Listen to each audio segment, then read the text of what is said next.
welcome everybody who are coming tonight for a presentation called Supporting Children with ADHD During COVID.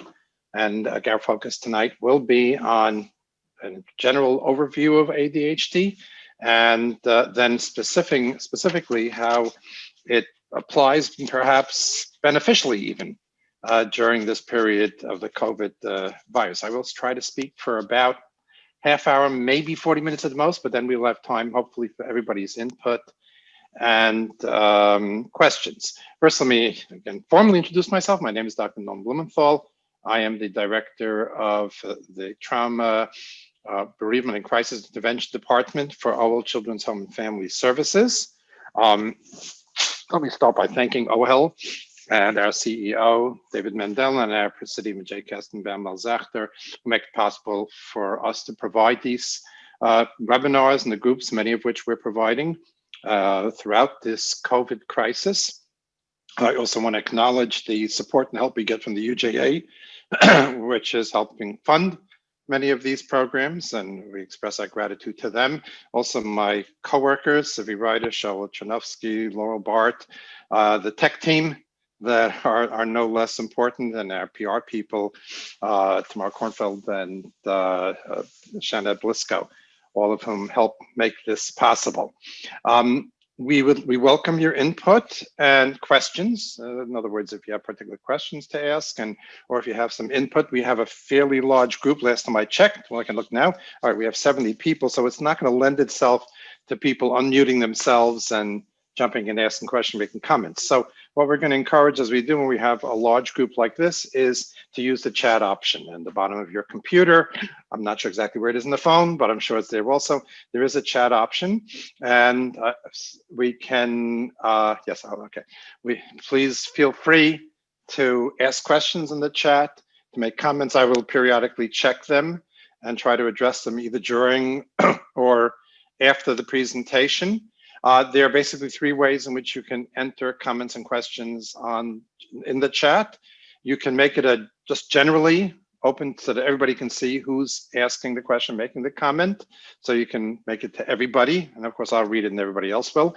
If you would prefer not to be known as the one who's asking the question or making the comment, then address it directly to me as the host or Dr. Blumenthal. And I'll read the question or enter comment without divulging who is the person that provided that question or comment.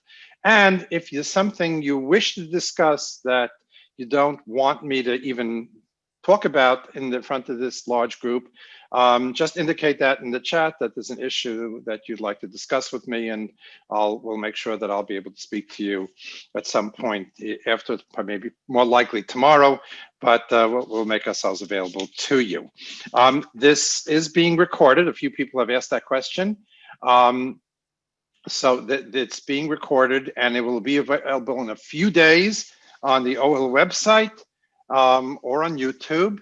So those who may want to follow this and didn't have a chance to come tonight can have access to it. It'll take a few days, in my experience, usually about 2-3 days until it's ready. Obviously, there's some editing that the tech department has to do. For some reason, they seem to edit out all my jokes as well. So that might be part of what has to happen in the next 2-3 days. But by the end of the week, my best guess is that the recording of this presentation will be available. So let's talk in general about ADHD. For many of you, this may be repetition. I actually recognize many names of colleagues. I'm very flattered that many of you have chosen to come and hear from me. So I hope this isn't bringing coal to Newcastle and a repetition of what's known, but I think it's worth reviewing just some of the key points with ADHD and then applying each of those points to the situation of the pandemic, remote learning, the hybrid model of remote learning and learning in school with the social distancing, plexiglass, etc., and the manner and fashion in which this will be challenging to the ADHD child, and in some respects might even be to their benefit. So first of all, we have to start, and this is always important whenever working, discussing anything dealing with human beings, is that everybody is unique, and everybody, even though we have this one categorization of ADHD, There are probably a lot more subtypes than we're even aware of. Usually, as we progress, that we understand that what we have categorized in a general group has many different types, as I said, subtypes or variations on the theme. And there's different levels and manners in which people are afflicted with this challenge. So for some it's more challenging, for some it is less challenging, more common, etc. One of the key differentiations that we're acutely aware of is the difference between those who have what's probably called ADHD, the distractibility with the hyperactivity and impulsivity, and those who have just the distractibility and the difficulty focusing, but don't demonstrate any of the hyperactivity or, for that matter, the impulsivity. So this is an important consideration that, hopefully most of what I'm saying will be applicable. But again, if something I say doesn't seem to resonate with your knowledge of your child, and I always tell parents, especially as I'm assuming most of the people here are parents, that you know your child best. So you should take what we as professionals say seriously. You should consider it, but at the end of the day, if it doesn't resonate with you, then we're missing the boat. Where something is that's not quite there, and that's true here as well, because we can't generalize, and you know your child. The other thing that's important to keep in mind is we talk about the combination, almost toxic combination of, let's say, a temperamental issue, a central nervous system issue of difficulty sitting still, focusing, and paying attention in the context of the general stress that we're experiencing now during this pandemic, that when you mix two challenging situations, they grow exponentially. In other words, there's a unique mathematics to trauma, stress, etc. As one of my colleagues likes to say, 5 out of 4 psychologists don't know math. There is a unique math to these situations. In other words, if I were to just artificially attach a value of 2 to the challenge of having ADHD and a value of 2 to the challenge of the pandemic, 2 plus 2 does not equal 4. 2 plus 2 equals 8, and 2 plus 2 plus 2 equals 28. So what we're dealing with here is that the unique challenges of having ADHD and the unique challenges of ADHD during a time when everybody, to varying degrees, is feeling additional stress and pressure because of the challenges of this pandemic. So again, definition: attention deficit disorder. I'm going to use the standard definition I believe I took from the DSM-5. Attention deficit hyperactivity disorder is a chronic condition marked by persistent inattention, hyperactivity, and sometimes impulsivity. So in other words, it is a child or adult, as we're going to mention, who's easily distracted, sometimes has this incredibly singular attention on one situation, one stimulus, etc., but then cannot multitask or adjust their focus, or there is inattention, hyperactivity, restlessness, and sometimes being impulsive. They're quick to respond. They respond much more than they think before they think. So they're very responsive, have a limited capacity to focus, and have trouble sitting still and paying attention. And if we think about it, this is probably going to be most impacted in the school setting, because there's for sure no other setting where somebody has to sustain their attention, sit still, focus, and contain themselves as in school. Which, by the way, raises the age-old question, which is, do children outgrow ADHD? ADHD is the most common referral for children. It is not the most common referral for adults. The most common referral for adults is anxiety. For children, the most common referral is ADHD. I believe it's 10% or somewhere within 10% of the population of childhood, the children's population has been identified as having this attention deficit hyperactivity disorder, attention deficit disorder. So do they outgrow it? Do they? And in fact, when I went to graduate school, many more years ago than I care to think, we were taught that it's a childhood disorder and it is outgrown. We know that's not the case anymore. That this tendency to be restless and have difficulty sustaining focus or just having multiple foci does persist into adulthood. The difference is that adults don't have to go to school. Adults have several benefits. First of all, they can choose what they spend the bulk of their day doing. And if it doesn't suit their temperament, it doesn't have to be a very sedentary job with a whole lot of focus. And in fact, many very successful adults who have ADHD, and even as children did and may have suffered through school, are very successful because they're in fields where they don't have to sit behind a desk, where their very energetic nature is actually an asset, and where they can have that singular focus on one situation or one item, and then they can be in a field where there is that constant renewal of stimulation that's unnecessary for someone with ADHD. Many of the very successful people in investing in stocks, especially those in the more volatile kind of investments or even in areas of business, are very successful because the ADHD works to their benefit. So that's one reason. The other reason, as I often say, is that they usually have secretaries. They usually have people who organize themselves. Many of the very successful adults with ADHD have very obsessive compulsive secretarial help, or even a staff possibly, who take care of the more mundane matters or help or compensate for their lack of focus. I often say if we could send every ADHD child to school with a secretary, they would be far better off. They would record the homework, they would remind them to pay attention, they would make sure the assignments are in, and they would be far better off, but that's obviously not an option. So it does persist into adulthood, but it's not as crippling, if you will. It's not as debilitating for adults as it is for children. In fact, I know many adults with ADHD who we're going to get to medication in a minute, but take medication with them. They don't ingest the medication on a regular basis. They use it, as the physicians call it, on a PRN basis. In other words, if they actually have to sit through a long meeting, or if they have to write a paper which may be more, detailed oriented, less stimulating, then they'll take a Ritalin, or they'll take an Adderall or something like that just to get them through it, but they don't need it on a regular basis.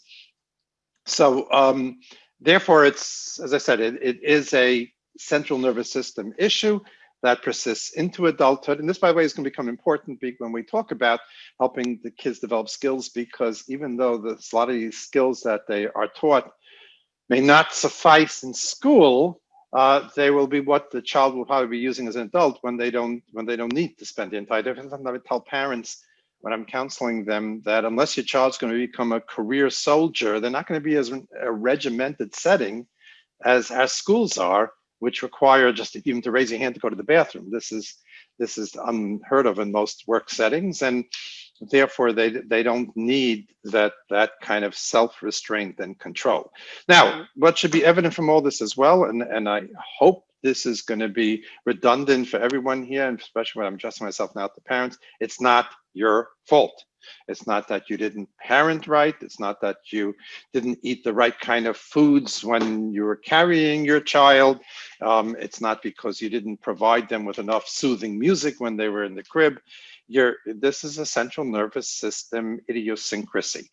If anything, if it's the women on the phone, you can blame your husbands. It's probably their DNA, but it's just how they're made, how these kids are made, and tend to run in families. It tends to be present in identical twins raised apart. So we know there's a strong genetic physical component to this. The general understanding now is that people with attention deficit disorder do not have diminished amounts of dopamine and norepinephrine, which are both chemicals in the brain that are relevant to focusing and sustaining attention. And the stimulant medicine, which is the most common type of medicine that is prescribed, compensates for that and makes it possible for them to focus. Now, which is, by the way, the reason why research pretty much shows, and certainly our own experience, is that the most effective antidote to the restlessness and distractibility of ADHD is medication. I know it's controversial, and a lot of people have a very hard time with that, and I certainly can understand that, but it is it is the predominant approach, and 80% of children respond favorably to the medications. And the medications have been around for a very long time for psychiatric medications. The stimulant medicine, most commonly Ritalin, have been used for, by now, I'm guessing 60, 70 years. So if there were some really dangerous side effects, we would be cognizant of it. So it is really the predominant approach. There are alternatives, and the alternatives are relevant in two contexts. The alternatives are relevant for those children who do not respond favorably to ADHD, to those children who may have side effects. And one of the benefits of the ADHD medication is it doesn't stay in the system. So if there is an adverse side effect, they can stop taking it and the side effects go away. So for that subset of the population, there are alternative methods. The results are not as robust as the medication. And also they're very good supplements to the medication. And sometimes if you do some of these alternative approaches, you can then reduce, maybe even eliminate the medication. But it's ironic. The paradox is sometimes the child needs to be on the medication in order to benefit from these interventions, because the child has to focus on the intervention. So you need the medication, teach or provide or introduce these alternative approaches, which I'll go through very quickly right now. And then sometimes the medication can be reduced or limited. The other reason why it's very important to introduce these alternative approaches, because as I indicated earlier, children with ADHD, when they become adults, usually don't need to be on a constant regimen of medication, but sometimes having these skills and the awareness of what their situation is can help them function in adulthood, probably only needing the stimulant medication intermittently.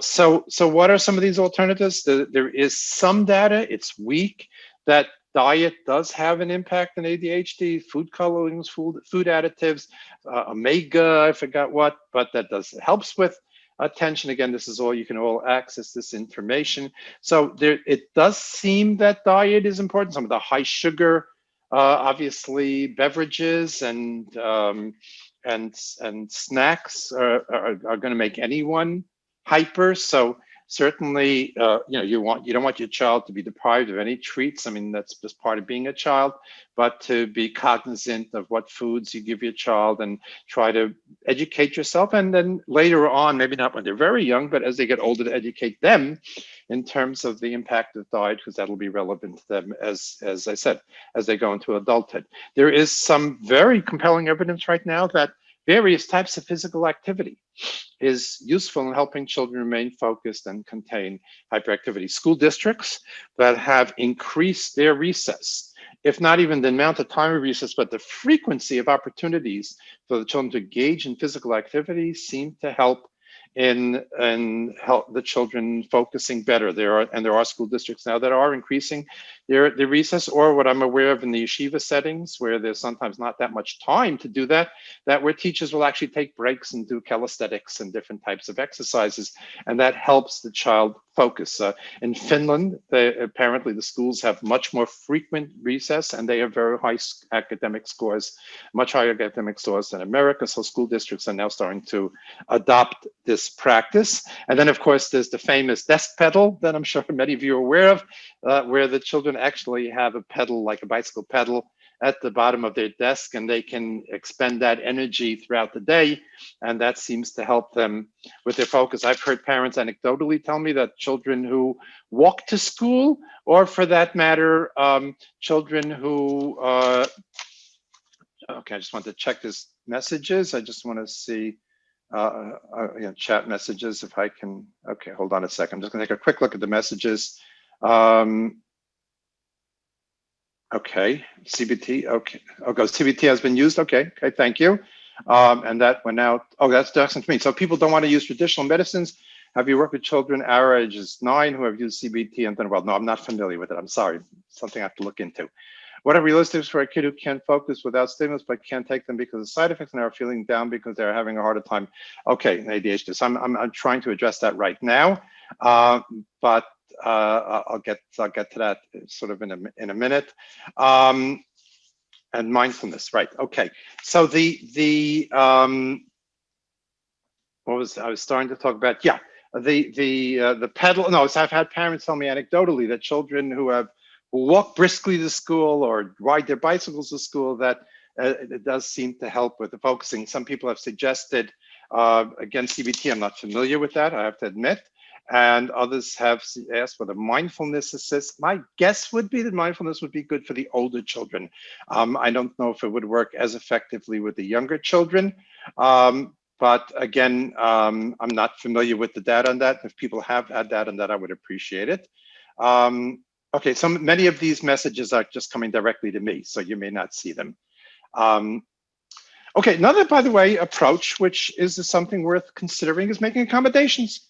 You have to, again, it's not the child's fault, and we can't punish them for their nature. So sometimes it helps to have homework buddies, to have 2 sets of books, so the child doesn't have to remember to bring the work home. Nowadays, it's much simpler. Many teachers post homework assignments online, so the kid doesn't have to remember to record it, and that you can go online and find out what's available. The other thing that's very promising for the ADHD child is the increased use of technology, and I think that's going to touch into what we're talking about in terms of remote learning within the classroom, because they can because the computer can be more tailored to the child, and the child with those lower sustained attention span, that the computer can shift to different subjects and different areas more quickly than they would for another child. So as classrooms are shifting more and more to a combination of using technology and the teacher, accommodations can be made for the ADHD child, either the child who can't be on medication, or if you want to try to reduce the medication so that there isn't that demand for that for very long sustained attention. Okay, I see another comment on chat, so give me a second. Let me just get to that. Okay, somebody told me they run a support group for adults with ADHD, and he's been involved in PS in 1996. Yes, so that's actually probably a good idea. My guess is that that group focuses very much on some of the matters that we're talking about in terms of the accommodations and adjusting to lifestyle and maximizing the strengths, which I'll get to some other known strengths that are associated with ADHD that we're going to discuss towards the end of my presentation. Now, one more point that's very important, and this will be addressing myself more to the teenagers, teenage ADHD kids, which is very important with other, if you call it conditions or deficits that kids have. One of the capacities that develop, cognitive capacities that develop as a teenager, is the capacity to see themselves, to look at themselves as if they're someone else. This is based on a famous Piaget study I often quote, which is where they set up like a movie set with a different scene, like a town, etc. Child's at one end of the movie set, the Piaget, the experimenter, was at the other end. The experimenter would ask the child what he sees, and he would describe what he sees. And then the experimenter would ask the child, now tell me what I see. And the capacity to leave oneself and look at the world from someone else's perspective really only develops in adolescence. And therefore, the adolescent is capable of thinking about how he or she looks to other people, how he or she is judged or seen by other people. That's why an identity gets developed during adolescence, because that's how other people are going to look at you. So that is the age when you can talk to the child and say, no fault of your own, central nervous system, but you have a hard time paying attention. You have a hard time sitting still. You have a hard time containing some of your impulses. Not your fault. In fact, in some respects, it'll serve well for you, as we'll see shortly.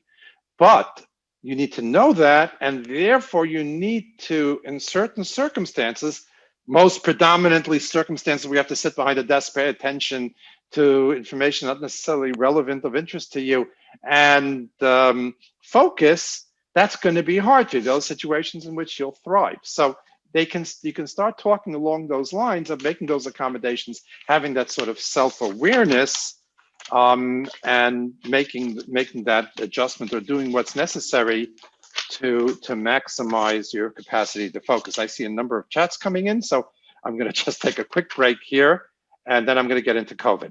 Okay.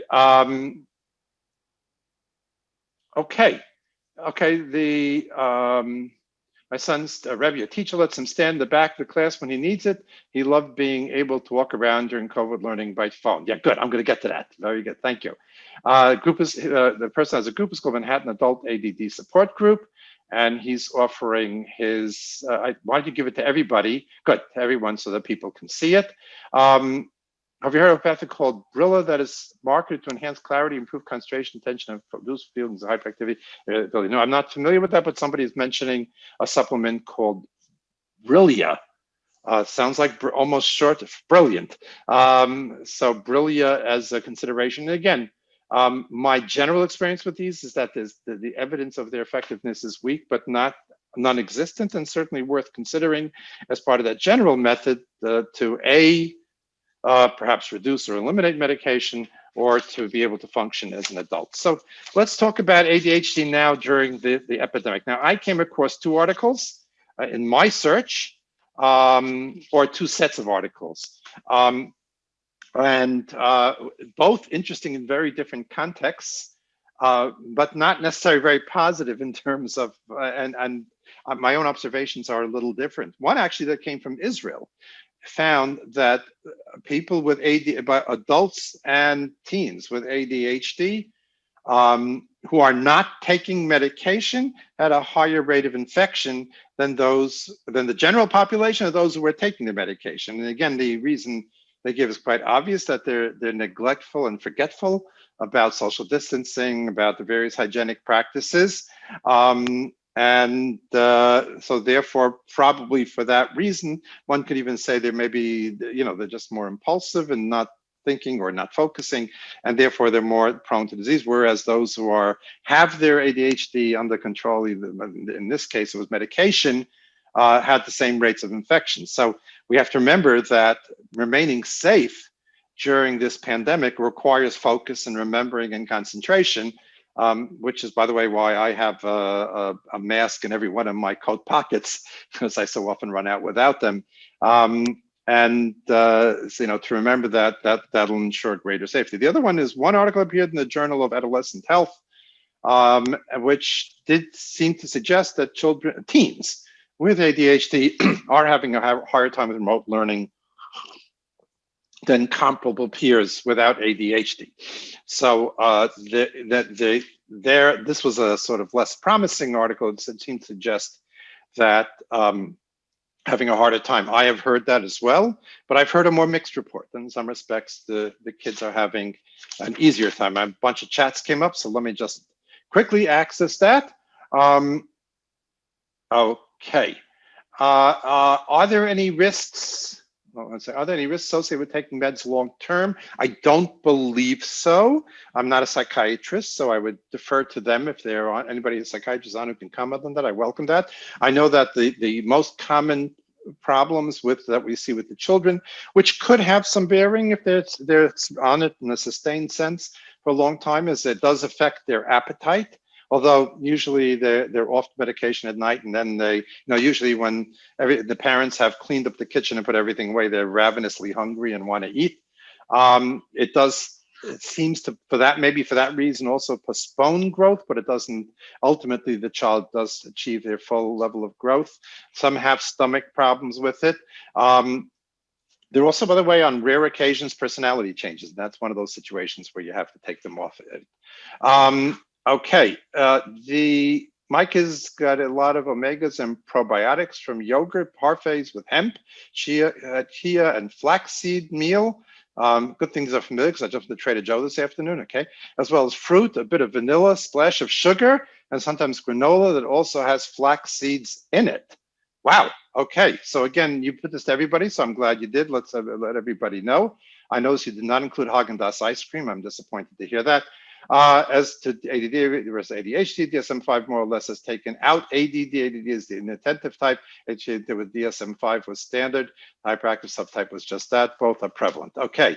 My son is applying to high schools now, and academics are very difficult for him. He is bright, but too disorganized to perform. He's failing many classes, and as a result, his self-image is affected. There are two different options ahead of him of school. Do I choose a school that could really help build academics, a school that has good learning center, but that's not exactly a hashkafa, or in other words, our approach? Or is it better to choose a school where he could feel socially comfortable, even if academic needs won't be met fully? I have no problem with this question. You take care of the emotional well-being of the child. That's far more important. A child who goes to school with the right, let's say, religious orientation, or the more perfectly pinpointed religious orientation, but is miserable and feels rejected and is failing, is not going to be following the instruction and ideology of that school. If you have a happy child and a well-adjusted child, they will follow that approach. All children mature differently. I'd be cautious with children under 10. Okay. And then Chad. Yeah, Chad's a great source. And so please do access that. Okay, they scaled back in New York. So I was not aware that they have, but those are very good. Those are good resources.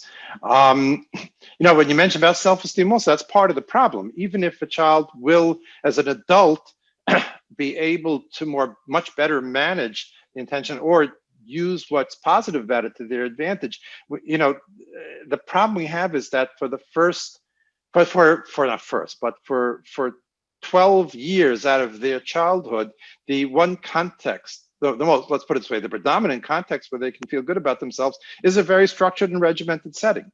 And sometimes the task is to get them out of that school with their self-esteem intact and let them loose on the world, in which sometimes they can be incredibly successful. Okay, another way of sneaking those healthy seeds in a smoothie, use banana, orange, or pineapple alone, or with other fruits, so you can make the water base and not need any extra sugar. Okay, thank you. These are all great suggestions, and I'm glad that most of you are sharing them with everybody at the same time. So again, there are definite disadvantages for the ADHD kid during remote learning or this hybrid model. First of all, what was emphasized in that article is without the direct adult attention, without the teacher focusing the child, and it's much harder to do that where the child is remote, the child will lose focus more readily. I think that'll be more important with elementary school age children, because once you get departmentalized, I'm not sure how much each teacher is going to be focusing the child, but maybe perhaps there are settings, or maybe in the yeshiva setting where the rabbi is spending many hours with the child, maybe there he would be able to more focus, or the Jewish educator in the girls' schools may be able to focus the child more. But in your standard general studies teachers with as I said, with a lot of children who are teaching many different classes, I don't know if that'll be the case. There are many distractions. There are, besides the internal, external, the room they're in, the house they're in may have other things. There may be a whole bunch of kids home trying to do remote learning. So therefore there's greater distractions, and there's distractions on the computer. And once you have the computer on and it's so easy to access various websites or games, those are pulling and tugging at their attention. And again, the ADHD child has a hard time containing their impulses, etc. And there aren't always adults there to help them focus. Adults themselves are busy. Either they're going to work or they're busy with their own working from home, and they're not necessarily there to help out. In terms of those who are going to school, as was indicated from that article from Israel, the rules, the social distancing, the plexiglass, this kind of confinement is hard for the child to keep themselves focused on that. And also, these are children that need a lot of stimulation and change of stimulation, need to see a lot of different people, need exposure to different settings. And when we confine them more, as the health requirements do, it makes it much harder for them to focus or manage that. If they're home, there's much more repetition and monotony. Just the stimulation of going to school, of meeting different kids. They don't have, and that monotony, more pedantic types of activities are very hard for the ADHD child. General sense also, we are, and legitimately, not demanding as much from kids. I've heard now of schools that have canceled midterms, where we realize how much stress the children are under, how complicated education is now. So we're easing up on some of the demands, but the ADHD child will capitalize on that all the more.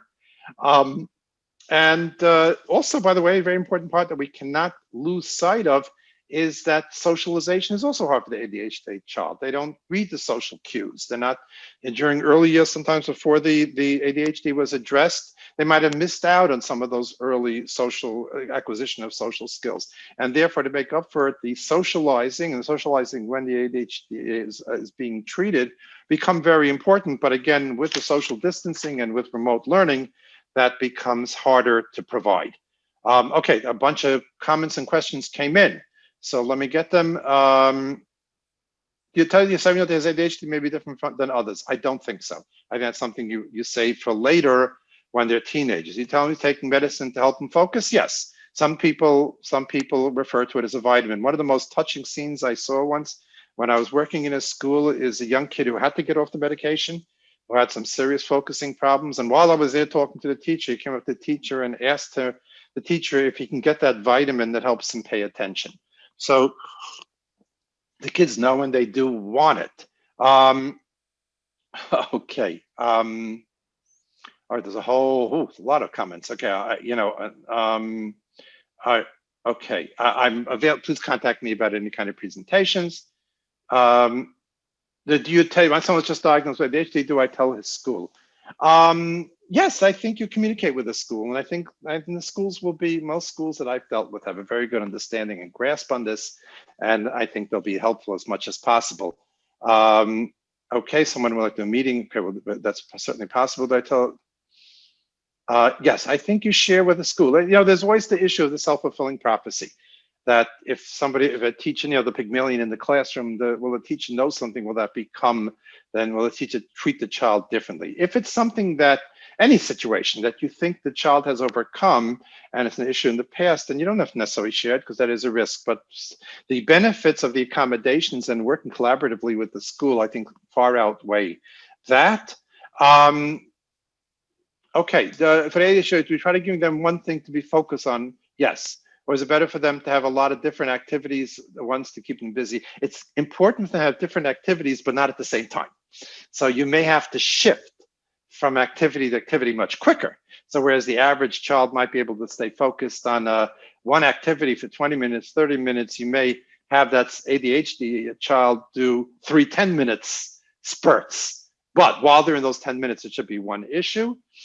Yes, schools have to accommodate, and yeshivas are much more. Oh yeah, huge headway in the yeshiva system. One just came up, and I'll make the school usually expects that the child has been able before the parent realizes it. Yes, that's an important point. That's that the school is the best setting to assess ADHD. But compared to 2 weeks, first of all, the parent knows the child, but there is an acclimation that takes place. The parents sort of get used to it, and they don't necessarily know it. And it's hard for a parent to see some problem in their child. It should be. I'm always happy when parents have a hard time seeing a problem with the child, because it means that they care about their child and they don't want to see it. So I like that. The other thing is also sometimes in the olden days, it used to happen that the teacher suspected ADHD, they'd refer the child to a psychiatrist, psychologist, and in the psychiatrist's office, the child was sitting in it being attentive. Happens to be in novel situations. We mobilize ourselves and we tend to be more attentive. So usually the diagnosis is done through questionnaires distributed to teachers. And teachers, by the way, if they have to fill out a lot of questionnaires, they should be compensated. This takes up their time. Tips about helping children settle down to go to sleep. Yeah, it's hard because sometimes that's when the medication wears off. Sometimes there's a rebound effect. As I said, sometimes they're ravenously hungry. It's important to have pre-sleep rituals, winding down more so probably with ADHD child than with other children, whether it's a bath, reading a book, listening to music, etc. It might even mean some tactile stuff, a back rub or something like that, to contain them. Okay, my child has trouble sitting and focusing in the classroom. He has not been diagnosed. What are the steps to assess the child? So talk to the staff in the school. Probably it would be a child psychiatrist assessment, but maybe the counseling staff in the school could do it as well. ADHD children first present self and learning a cognitive disorder. It can be confusing. Because they're not learning well, or it can be sometimes social difficulties because they're not picking up on social cues. The teachers know, the seasoned teachers in particular, they know. And therefore talk to your teacher, talk to your school. It's not hard to pick up on that. Sometimes there's questions in differentials. Is it something, is it some other situation? Sometimes a child, especially young children who are upset about something, if something's troubling them, it comes out in behavioral and misconduct and impulsive behavior. And again, that's something that we as mental health professionals are trained to assess.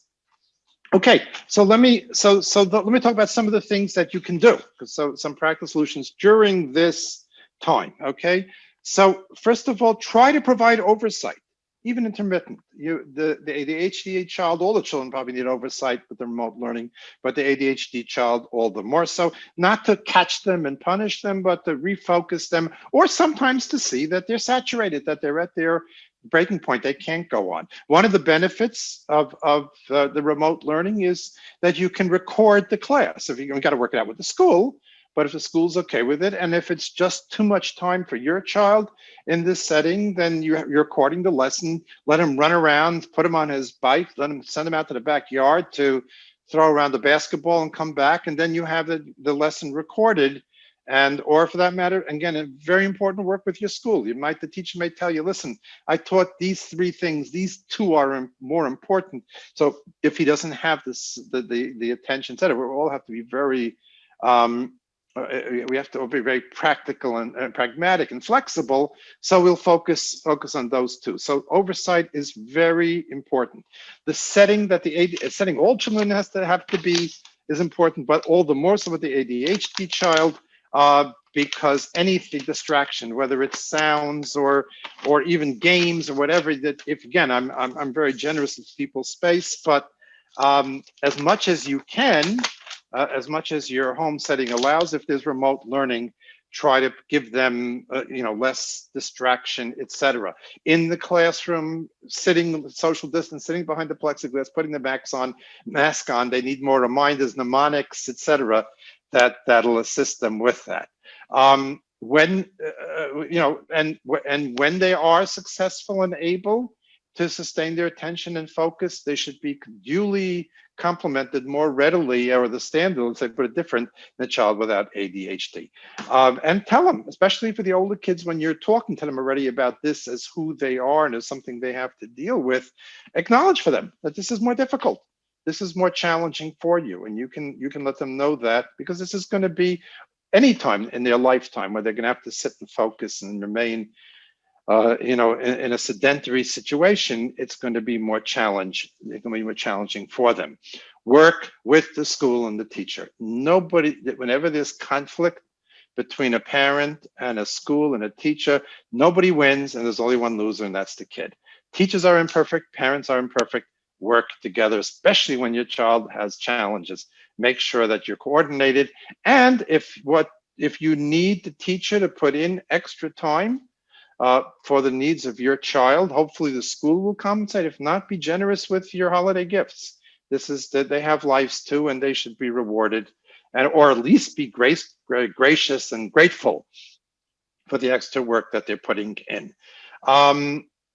Okay, and it's important, this is very important in general, let them know this is not going to be forever. Some of this is very difficult for the kids, and they have to know that these types of crisis situations have a beginning, a middle, and an end. Okay, let me check out some more comments. Okay, hold on. Oh, someone mentioned melatonin helps for sleep. That's a great idea. What is the youngest age that it's diagnosed? Some of the more, there's actually statistics on what age is diagnosed. I think most commonly when formal schooling starts, around 6, but some of the more severe cases are diagnosed earlier because it's evident usually then in preschool, much more evident in social interactions and impulsivity. Okay, my son wants to go on electronics partly as a way to escape the pressure. How much electronics should we be allowing him to go on at night? Is it always a source of tension between us? Okay, that's a loaded question. We are, during this pandemic, more lenient. Just because of the stress we're all under and pressure we're all under. But if you're allowing them on games, please be very selective, not the highly fast-paced Fortnite, combat, whatever, I forgot the name, but these games with a lot, because that just makes them more hyper. Find entertaining. There's one that for teenagers now, which is a very popular game and more, it has some fun and recreation, but not that very high paced, fast paced, etc. So yes, and by the way, recognize that when the child is playing video games, their time, general ADHD kids have difficulties with concepts of time. They have a different time perspective, but they, an hour feels like 15 minutes. Have an hourglass or an alarm or something so they know when the time is up. Okay, thank you. That's some compliments, but okay.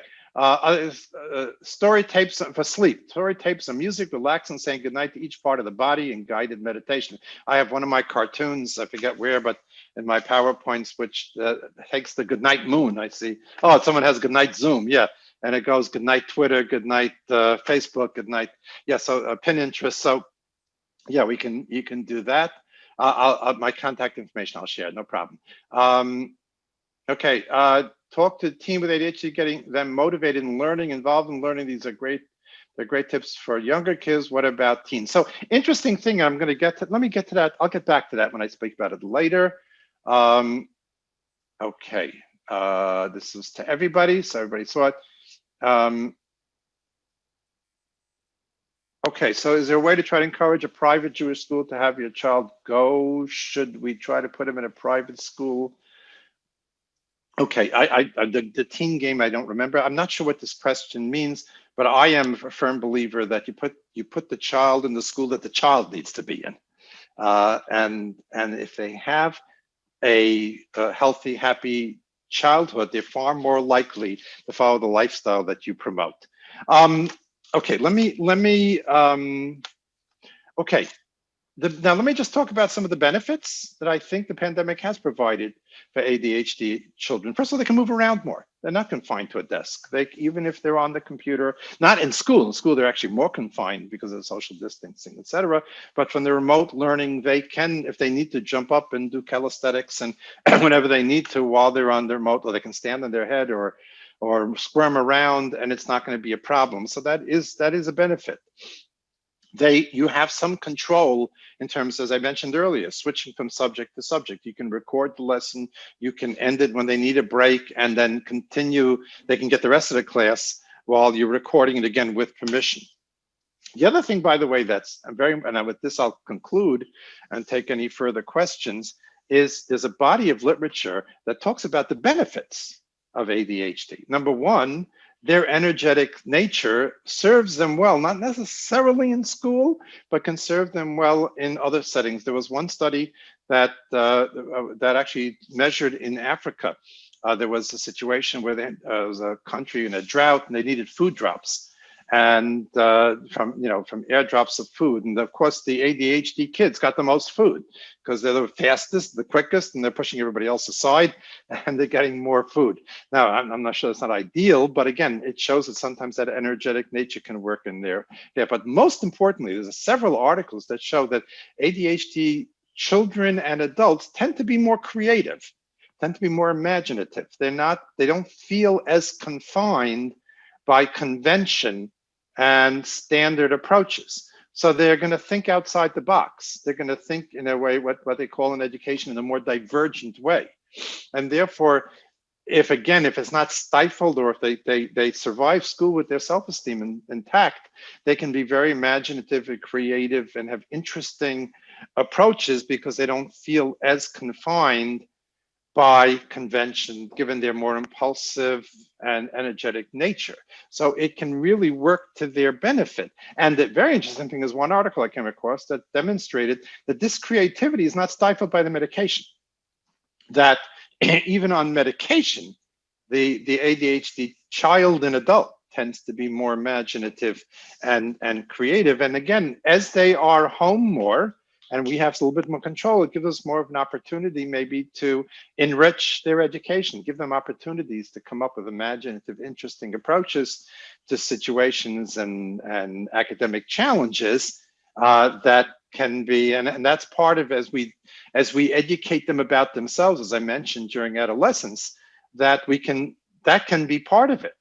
That along with some of the difficulties of some of the more pedantic, structured, more, let's put it this way, compulsive type of work, you also have a capacity to come up with new, interesting, innovative approaches and use that to your benefit. the ADHD child and adult can indeed be very successful. So let me there's two more entries here.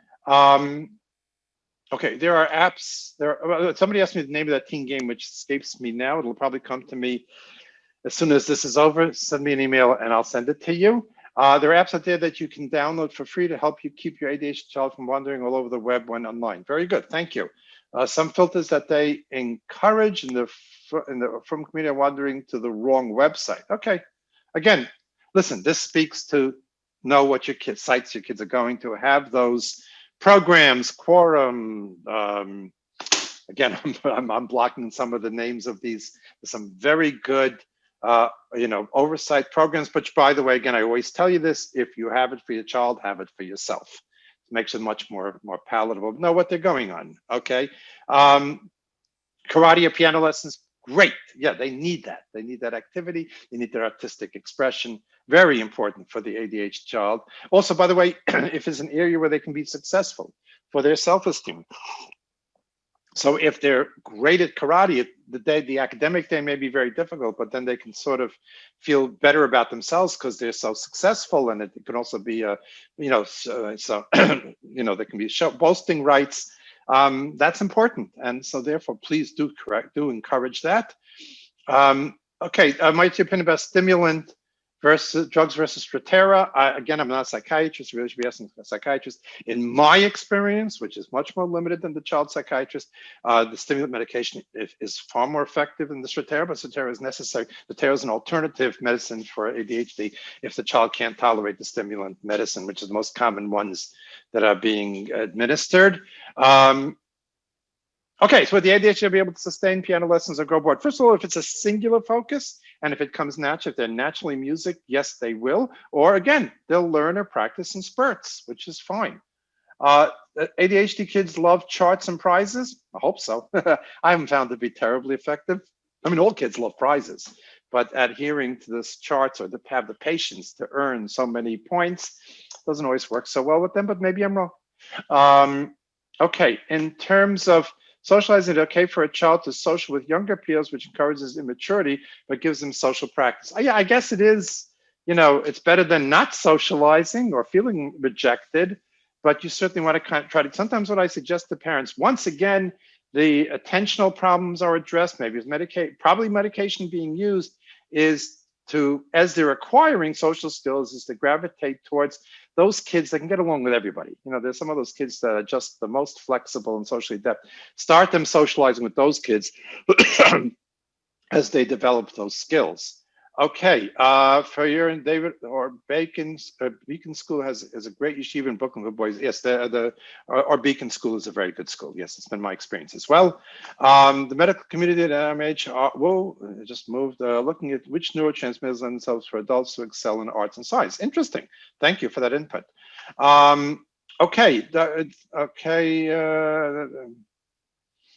Oh, so there is a psychiatrist who confirmed for that the stimulants are more effective than Strattera. I'm familiar with neurobiofeedback. I'm not familiar with how it's used for ADHD. Okay, okay, our time is pretty much up. I said I would share. Let me share on the chat my contact information. So let me enter that. Whoops, let me enter that myself. Give you my email address.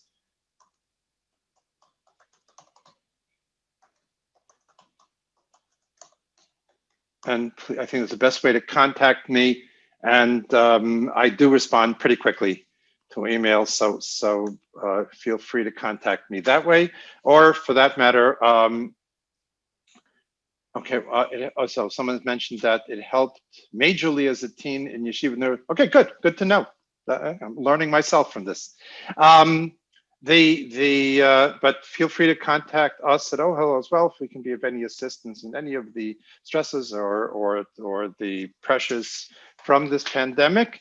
You can contact Ohel directly, or you can certainly contact me through this website.